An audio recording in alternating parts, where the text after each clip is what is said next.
তাই মুখ্যমন্ত্রী হয়ে যখন বাড়ি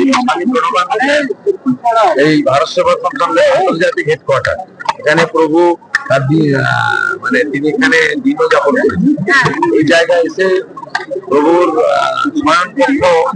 এখানে মাথা টেকালাম, দণ্ডবোধ প্রণাম করলাম, করে মহারাজদের আশীর্বাদ দিলাম। দিলীপ মহারাজ, কার্তিক মহারাজ সবাই ছিলেন।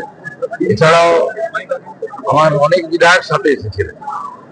আমাদের সাগরের সুমন্ত থেকে, গোসাবার বিপন্ন নস্কর থেকে তাপস রায়, জগন্নাথ চ্যাটার্জি, হুগলির স্বরাজ, শঙ্কর ঘোষ, মথুর ঘোষ সবাই ছিলেন।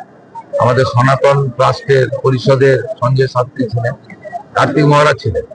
তারা আশীর্বাদ দিলেন। এদের বিরাট লড়াই ছিল পশ্চিমবাংলায় গণতন্ত্র এবং রাষ্ট্রবাদ প্রতিষ্ঠা করার ক্ষেত্রে।